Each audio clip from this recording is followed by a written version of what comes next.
We are finishing up today a series called 5 Little Stones.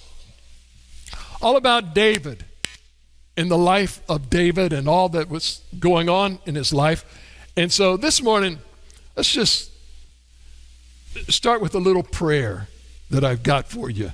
So let's pray together. Father, please help us to find victory in our lives through you, Jesus. We know that victory is dependent upon you and that you will deliver us in your good timing. Give us the strength to persevere through the process. And Father, we ask it all in thy name. And all God's children said. So, we have been journeying the last 3 weeks, finishing today, talking about the story of a little boy by the name of David. David was not very old. He had already faced some major task in his life. Do you remember the story? He was a shepherd that was responsible for keeping watch over his father's flock. The reason being, his other brothers had gone to war. They were in Saul's army. God had granted the nation of Israel a request to have a king. God gave him the king, Saul, not really wanting to, but he did. And he told Saul this, when Samuel anointed Saul as the king, he told him, as long as you stay true to God and stay firm in the foundation that you know, God will bless you and your kingdom. But as soon as Saul, as soon as you step outside of that line, you will no longer be blessed by God. And you will no longer be king. Saul started out very well by killing the king, the enemy. He would bring the rewards or spoils from his victories back into the temple. The people loved him. But then all of a sudden, Saul went out of bounds. He got the big head with all that he was doing and all that he thought he was accomplishing, but failing to realize he wasn't doing anything. God was blessing him and God was doing it through him. So, God says, Samuel, you need to go to the house of Jesse. And in Jesse's house, there are 7 boys. 9, 12, 8. There were 7 in David. There's all these, and one of them is going to be the next appointed king. Jesse called all of his sons together except David, left David out in the field watching the sheep. Samuel went down. First one, nope, nope, nope, nope, nope, nope, nope, nope. All 7. He turns to Jesse and he says, have you got another son? Well, yeah, the smallest one, the runt of the litter. He's out in the field, tending the sheep. He's not fit to be a king. And so he says, well, you go send for him and tell him to come here. They did. Jesse sent for David. David came there. And Samuel, just looking at him, said, why did you not bring this one here? He said, he's the one. He's the one. He anointed him king. They go to war. David goes back to the flock. And then as you read 1 Samuel 17, which is where we've been, today we're going to finish up 1 Samuel 17, verses 40 through 54, and the last verses that are in there. So I've got them on the screen, so let's kind of read together. Okay? So this is David right now. He's there facing Goliath. Goliath has already challenged him. If any one of you will come, I'll fight me and destroy me, kill me, but you got to kill me, then we will serve your God. Everybody ran but David. And here's what David said. Instead, because Saul had offered his armor, he says, no, don't need your armor. I can't prove it. It's too big for me. It's not what I know. But instead he took his staff in his hand. He chose 5 smooth stones from the water, and he put them in his pouch, in his shepherd's bag.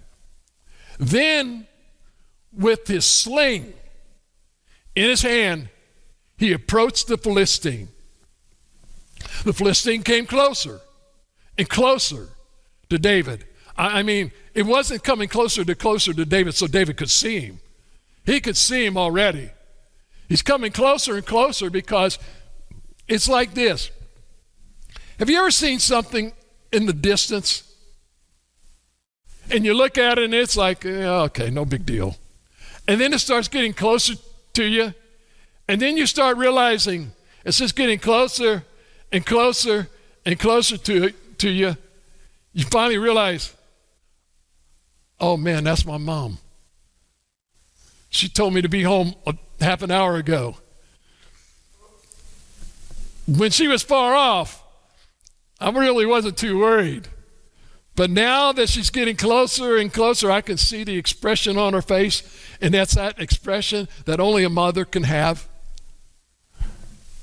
And you look at it and you think, oh man, what am I going to do here now? I better think of some story real quick. And it really doesn't matter, because the closer and closer and closer that she gets, the scareder you get. This is the approach with Goliath. So he's getting closer and closer. And with the shield bearer in front of him, the shield is real tall. It may have come up to Goliath's knees. And if it came up larger than that, we're really in trouble. So when the Philistine looked and saw David, he despised him because he was just a youth. Oh, he was healthy, he was handsome, but he's not a fighter. This looks like some little boy that just stayed home, you know? It's no match to me. So he said to David, hey, am I a dog? You know? Am I a dog that you come against me with some sticks? What are we going to do, bro? Play catch? You're going to throw it and I'm going to go fetch it and bring it back to you? You know, I don't think so. So what does he do? Then he cursed David by his gods. Not the God, his gods. They didn't serve God, they served their gods. The God of the wind and the smoke and the flowers and the dogs and the lions and the lambs and all the other stuff that was out there that they had a gods for. And he says, come here, the Philistine called to David. Now, I don't know about y'all, but when I'm looking at a 9 foot, 9 inch man whose shield, I forget, was like 100 some pounds or something, you know, and the armor and all that stuff. And I'm looking down, and I'm a little boy about 12 years old, and I'm seeing this. I'm not going to come too close, you know? And his voice is echoing because you got to understand, they're in a valley. And everybody around can now hear what's going on. And he's saying, come here, and I'll give your flesh to the birds of the sky and the wild beast. Basically, I'm killing you, leaving you, and there won't be anything left of you tomorrow. Because the animals and the birds, they're just going to devour your flesh and all of you. So David said to the Philistine, you come against me with a sword, a spear, and a javelin. Yeah, okay, cool. You're a warrior. You got weapons of war. They're big. They're all these things, but you don't understand. I come against you in the name of the Lord of armies. So, Goliath, you might have a sword and a shield, and you may have a javelin, but you don't understand. You're outnumbered, buddy. You don't know it, and you can't see it, but I am surrounded by the armies of the living God, the God of the ranks of Israel. And here's what you've done. You have defiled him. You think about it for a minute. He's not telling him that you have been standing here every day mocking the children of Israel. You haven't killed any Israelites. He's not talking about that. He says, you have made not just me angry, but you have made God angry. You're not fighting just me. You're fighting the Lord of the whole armies of Israel, of God. And today, the Lord will hand you over to me. Today, I'll strike you down. I'll remove your head and give the corpse of the Philistine camp to the birds of the sky and the wild creatures of the earth. You know who's going to get eaten? It ain't going to be me. That only leaves you and all of your army. Guess who's going to lose? Then all the world will know that Israel has a God. And the whole assembly will know that it's not by sword or by spear that the Lord saves. For the battle is the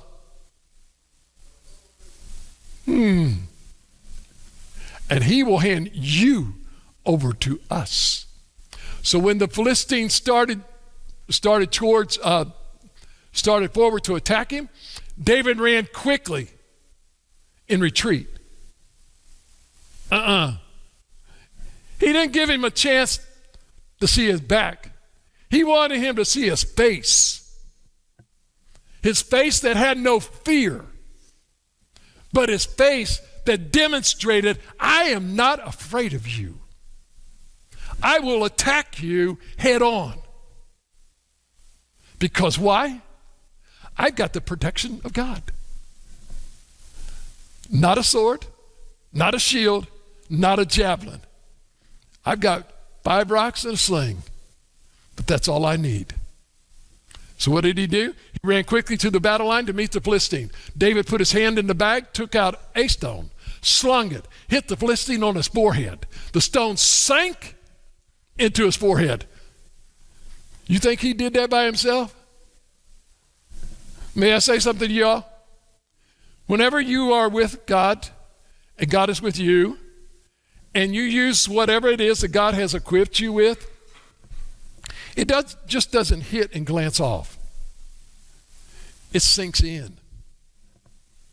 It goes to the point of killing whatever it was that came against you. Okay? So what did he do? It sank in his forehead, and he fell face down to the ground. He didn't fall backwards. You think about that. Most of the time when somebody gets hit by a bullet or a shot, it hits them and they go backwards. Now he went down. You ain't seeing my face.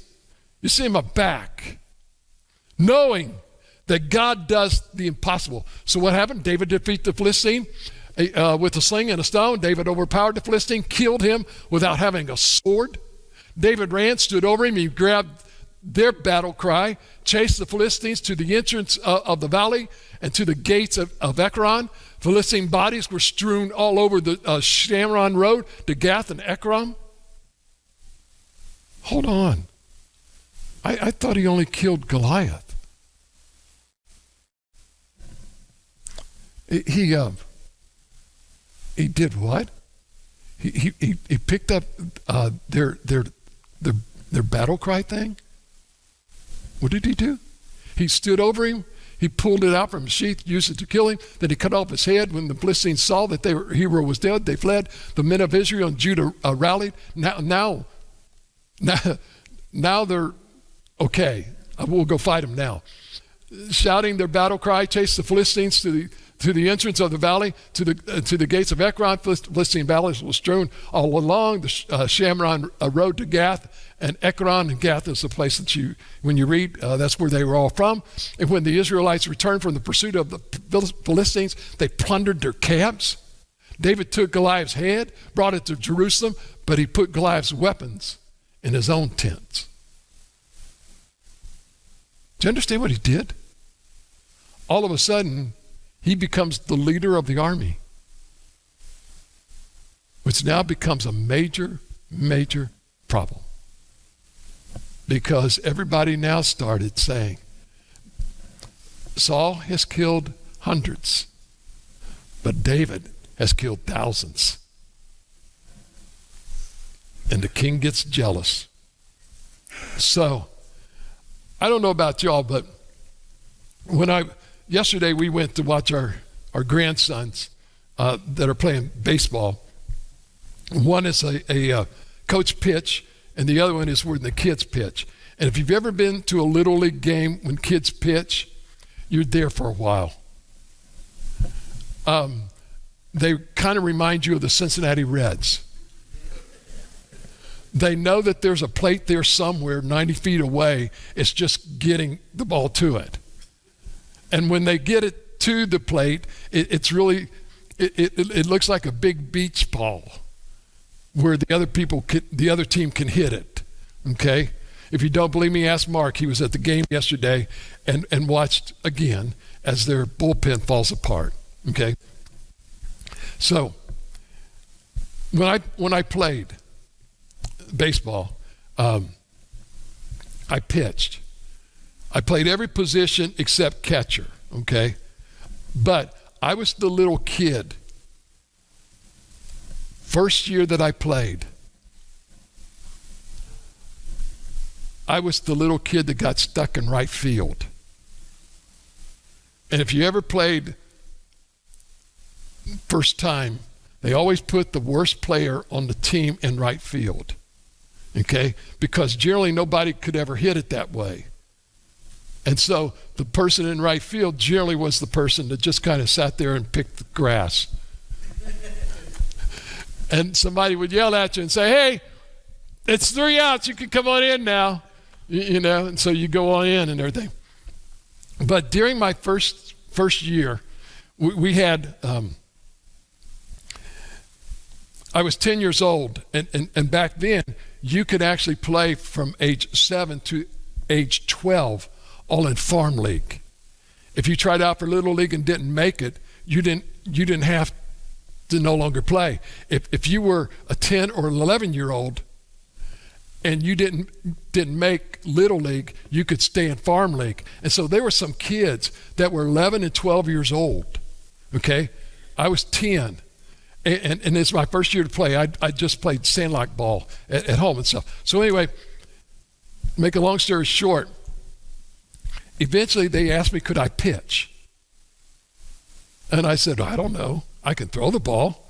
You've seen my arm from right field. You know, I can hit second base, so maybe I can hit that plate too. So what ended up happening was we came to making the tournament. Well, our first line pitcher was a left-hander by the name of Harry Aldridge, and it just so happened that the day we were going to play in the tournament was their week of vacation. And so the coach comes up to me and he says, hey, Charlie, Harry's not going to be here this week, and we're in trouble. Can you pitch for us? I don't expect you to be Harry. I just expect you to just pitch and get us through a couple of innings so we can get to somebody else. You think you can do that? Yeah, I think I can do that. You know how long I pitched? I pitched all 6 innings.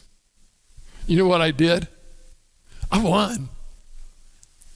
A 10-year-old little boy, first time, I won. And guess what? We actually made it to the finals of the city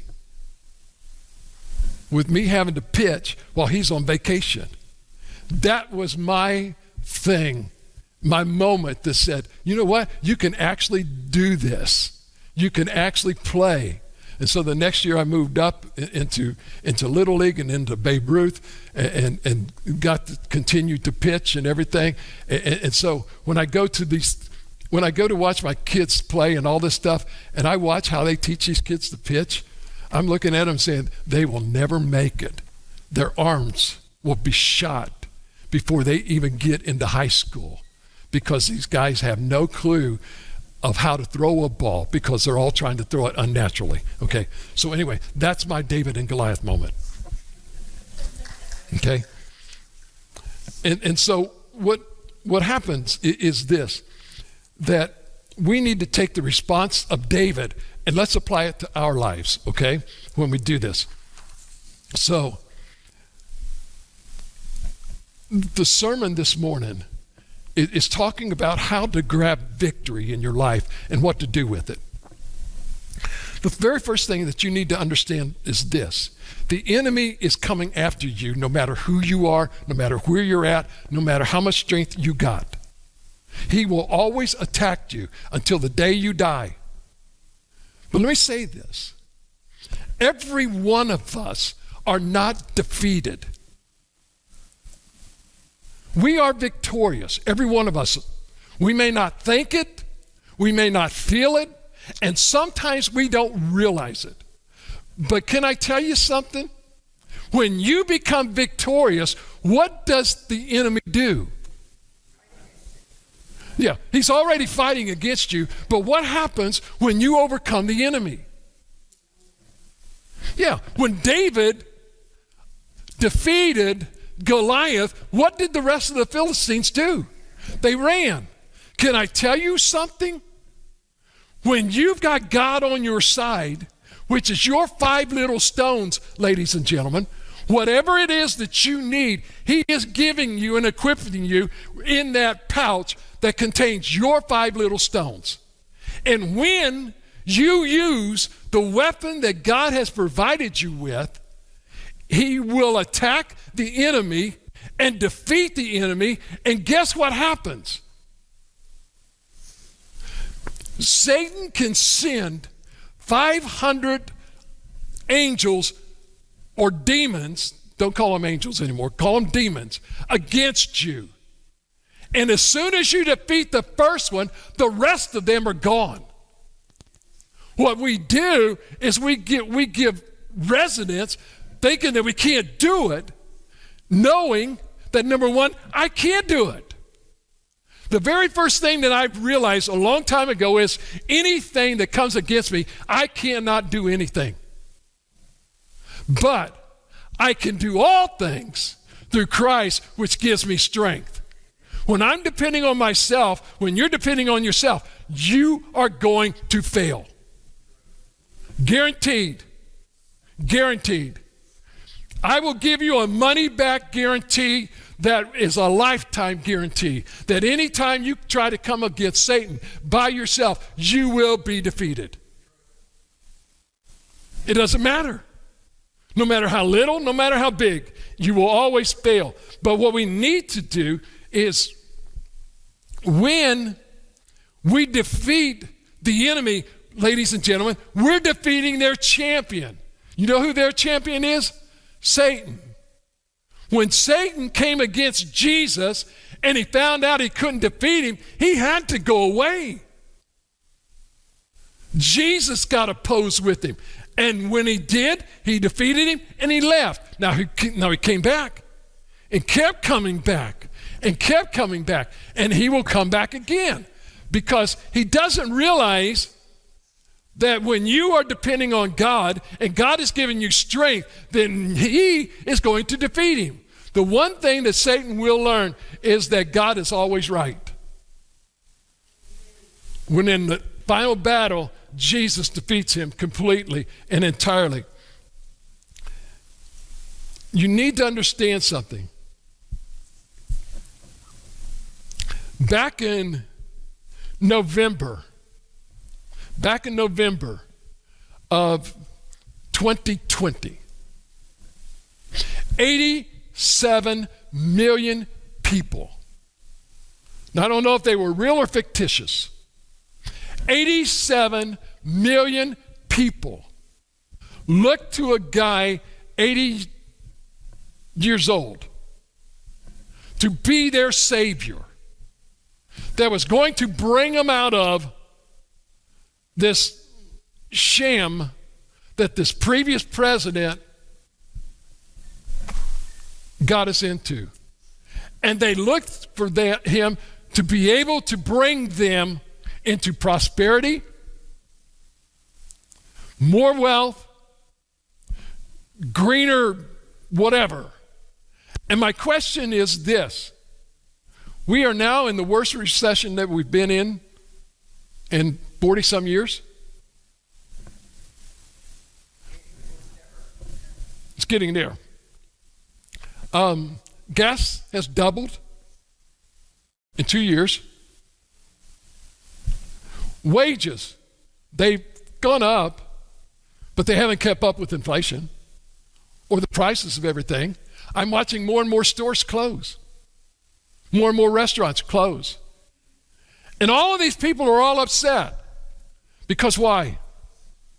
They put their faith in a man. Now, some people will say, well, you're getting on the Democrats. No, let's go to the... There's a lot of Republicans that voted for Trump because they thought Trump would be their God. And he did some good stuff. He had a bad attitude, ruffled people's feathers because he's a businessman. And he made some wrong decisions, right, too. Because why? He's not perfect. So what does that mean? That means this: we can go into elections all we want and vote for whoever we want to, but they are still not our God. Because they are not in control. Let me say this to you. I don't care what they do. They can't control the weather. God does. If God wants a heat wave, he'll give us a heat wave. If God wants it to snow in June in Colorado, he'll do it. And if you don't believe me, go back and look June the 1st. In Colorado, they had I think almost 3 feet of snow. You tell me. Jim and Dave know what it's like to hit snow in Colorado, right? But it doesn't melt as quickly as it did then. So what happens? Okay? Here's where it is. Matthew chapter 6, verse 19 through 21. Okay? It says, don't store up for yourself treasures on earth, where moth and rust destroy and where thieves break in and steal. But store up for yourselves treasures in heaven, where neither moth nor rust destroys and where thieves don't break in and steal. For where your treasure is, there your heart will be also. If your treasure is your job, you lose. If your treasure is your home, you lose. If your treasure is your money, you lose. Why? Because at the end of the day, you are not going to take your home with you.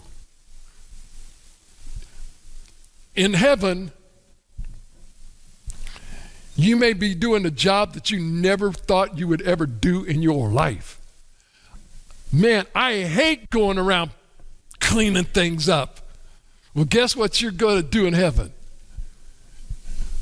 It's not cleaning up a mess, but it's helping. And some of you may say, you know what? I can't make anything grow. I do not have a green thumb. Well, guess what? In heaven, you're going to be growing all kinds of real neat stuff. Okay? And I may even have to eat Brussels sprouts. I don't know. Me and God's got some, we've got some bartering to do before I get there, or when I get there. Okay? Because why?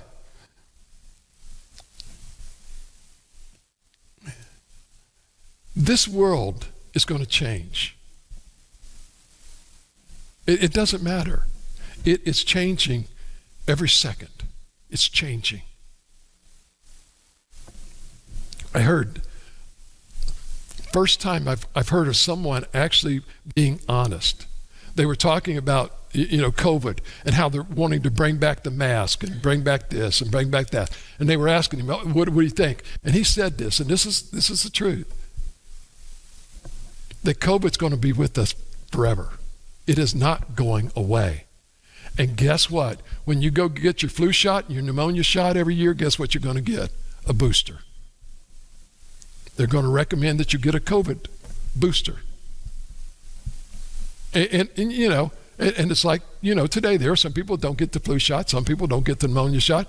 But the other thing is, I don't know anybody really that did not get COVID.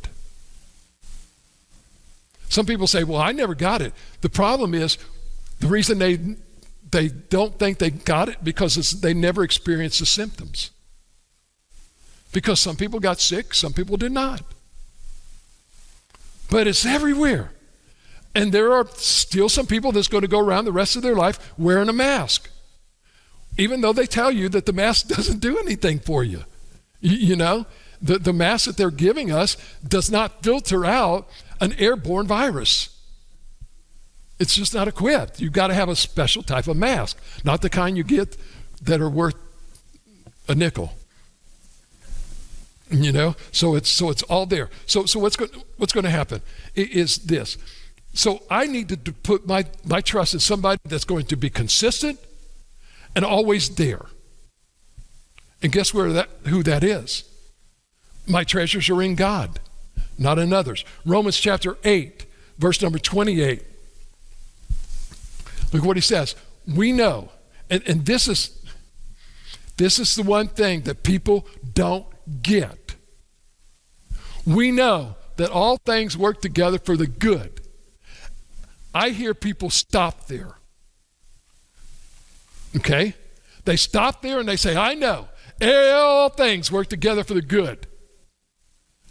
The good, what? Of those who love God.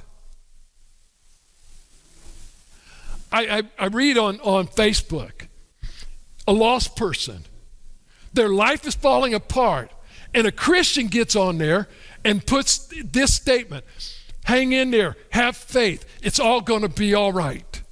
And I'm sitting there saying, are you nuts? Did you forget the rest of that? That lost person doesn't love God. That lost person, I am sorry, ladies and gentlemen, but you are a master of one or the other, God or Satan. There is no in between.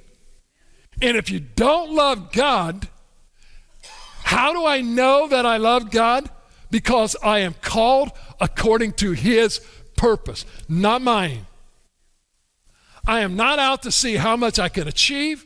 I am not out to see what I can accomplish.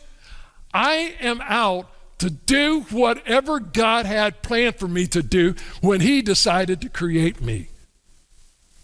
That's my goal. At the end of the day, do I fail? Yes, sometimes. Every day, I try my best that when I get up in the morning to say, okay, God, here's what I've got on my calendar, but I know that you may have something different. Help me that when it comes to that moment, to not lose sight of what you're trying to do. And I keep telling you, you don't understand how many people's lives that you can impact just by being a certain place at a certain time. And not doing anything fantastic, just being there. And saying to them, hey, you have a good day, or you have a blessed day, or I'll be praying for you. That doesn't take anything. It doesn't cost you anything.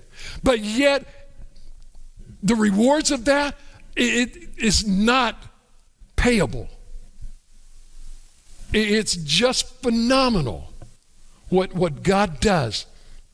And so sometimes We need to understand that what God wants from us, ladies and gentlemen, is He wants us to be reliable. For those of you that work in a business, you think about how disappointed you get when half your staff calls off, right? Right, Tracy?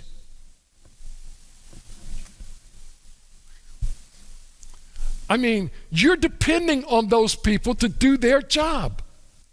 And when they don't do their job, something suffers. Your business suffers. This is why I try to explain to people why it's so important. People say church isn't important. It is important. Why? Because we've all got a job here. God called us all here for a reason this morning.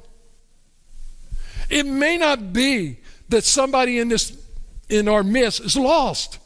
It may be that somebody in our midst is hurting. And they need people to pray with them, to help surround them. It may be something personal. It may be something physical, medical, whatever. And when we don't show up, we take the day off. And don't get me wrong, every one of us can take the day off and do stuff. But there are some people that haven't been here in 2 years. And you talk to them, oh yeah, I'm thinking about coming back. Oh, I watch you online. Online ain't the same thing. Number one, most of the time I don't even know you're there. Okay, I go back and look and it says you've reached 29 people. I don't know who those 29 people are. God does. But the problem is it's we need each other. And so what ends up happening is we get outside and then the church falters. You think about it and the things that He's asking us to do. That's just one thing, because people don't look at church as a responsibility. And that's the way most people are being taught now. Church is not it's not a responsibility. It's something to do if you don't have anything else to do. If there's other things that are more that you feel are more important, then do those things. And it'll be okay. I wasn't going here this morning. Let me get through this and then we'll come back. Okay? So, 1 Samuel chapter 17 and verse number 52. Number one, we talked about the victory sending the enemy running. Number two, when we are victorious in our life, guess who gets the glory? God. God gets the glory. And He deserves it all. 1 Samuel 17:52. Okay? You got it? Okay, there you go. The men of Israel and Judah rallied, shouting their battle cry, and chased the Philistines to the entrance of that, okay, of the valley and to the gates of Ekron. Philistine bodies were strewn all along the Sharam road to Gath and to Ekron. And so what we need to understand is this. In this verse here, remember it says shouting their battle cry? Well, we look at that as just the word shout. But the word shout here it's a term in Hebrew. And it talks, and what we think about is a physical shout. Like when they saw them running, it's like, did you see some of the movies of the old things when the Revolutionary War, Civil War, they would come out and they would have their muzzle loaders, their guns with their bayonets and everything, and all you would hear is these shouts. And the commander would get there and would basically say, they would have the trumpet blow blow charge. And you got hit the guy with his sword drawn, sitting on that horse, leading every one of them to battle. And they're all coming out of the woods and coming out of the woodworks and every place. And they're all shouting together. And it's just this loud voice. And we think, okay, that's what the shouting is. The shouting here is not just a shout about a physical battle. It's also a Hebrew word that talks about spiritual battles. And so what do? We get into a spiritual battle, and it's really drained us, and then all of a sudden, we come through it, and what do? Boy, I can't wait to get to church to tell somebody about what happened to me this week. We come to church. You want to know what happened to me this week? Man, I went to the doctor, and I was waiting for all the results of the test, but guess what? The test came back positive. And everybody says, oh, that's great, that's wonderful. No. You know what they did? When they were fighting a spiritual battle, and they realized that they were victorious, it was, hey, you want to know what happened to me today? I went to the doctor, and I was so afraid because the doctor said, we're looking for cancer. And they did the exam, and they did all the tests. And guess what? Not cancer. I had a Reese cup. No, it's not cancer. I don't have cancer. You want to know what I do have? I don't know, but I know one thing. God answered. And so now I can do this. We are so reserved, and what we need to do is be very vocal and shouting from the rooftops.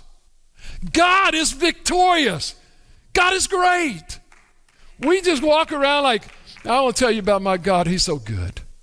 Really? So is a Reese cup and a Snicker bar and a Coke. They're good too. But they don't always give me good results. Okay? But when Jesus comes into this and God puts his angels around me, then that's good. Because why? Because I'm not just telling you, I'm being very vocal about it. Kick your butt against Satan. We're telling him, hey, we won. We won. And we give God the glory. I didn't win. God won, and I got to experience the benefit of the victory instead of experiencing the spoils of defeat. Because this is what he wants to give to us. We need to understand that victory, ladies and gentlemen, also requires that we finish the job. You're still here. And as long as you're here, you got a job to do. And until you finish the job, you really can't experience the victory. Victory isn't in the battles. Victory is in the war. Every one that I know that ever won a war, they lost some battles. But in the end, they won the war. May I say this, you may lose a battle every once in a while, but at the end of the day, ladies and gentlemen, if you are a child of God, you will experience victory over in the war. And you'll experience that when we get there. So we've got to learn how to do these things. And let me say this to you. Our lives cannot stop short of victory. Christians, we are not defeated. We've got God, and he's always there. You think about it. What happened? What would have happened if when Jesus was born, Herod was successful in killing him at age 2? What if Jesus would have said, okay, Father, I'm sorry. I know you had me born to go to the cross, but hey, I just can't do this. I'm done. What if you'd done that? We would never be able to experience the victory. I get to experience the victory of Jesus defeating Satan every day of his life. Why? Because he's a part of me. Every day that he lived, he has become a part of us that are Christians, that are called the children of God. And so what do? We bask in that victory, knowing that yes, I may lose a battle once in a while, but I don't stay there. Because I've still got a captain in charge of the whole situation, and he knows the end result of the war. So I don't know about y'all, but I would rather fight for somebody that's going to come out victorious at the end of the war than someone who knows they're going to be defeated at the end of the war and wants to take me with them down in defeat. God saves losers and turns us into winners. What Satan does is take losers and continues to let them live as losers and die as losers. And we need to understand, don't do this. So how did David accomplish this? And this is what you need to get these verses, and you need to memorize them, write them down, carry them in your wallet, whatever. In 1 Samuel 17:45-47. You need to remember this. Paraphrase it however you want to paraphrase it, okay? It doesn't have to be word for word, but what you just need to understand is this. You tell Satan, hey, you come against me with your sword, your spear, with your javelin, with your angels, whatever. But I come against you in the name of the Lord God Almighty, the God of the army of heaven, whom you have defiled. This day the Lord will deliver you into my hands. All those gathered here will know that it is my sword. It is not my sword or spear that the Lord saves, for the battle is the Lord's, and he will give you all. He will give all of you into our hands. Do you know that one of these days you're going to be in control? Today we're out of control, but one of these days it's going to be in control. Everything's going to be okay the way that it's supposed to be. So what I hope you learned in all of this and all of this time is this, that God has equipped every one of us as children of his with the right tools to fight the battle. I don't care what battle you're fighting, okay? I don't care if you're fighting health, mental, spiritual, whatever. God has equipped every one of us to be able to fight with the right equipment.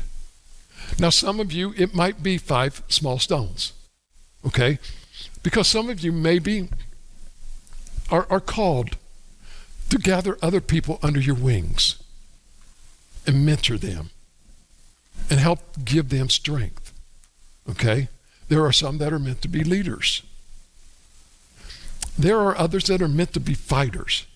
Some that have that, I don't want to say defiant attitude, but some of those that know beyond a shadow of a doubt, I am his child. I am a warrior. And I need to get in there and just fight, because you've got, there is a righteous anger, okay, do you understand that? And righteous anger is when you are just totally ticked off about sin, okay? I'll share with you.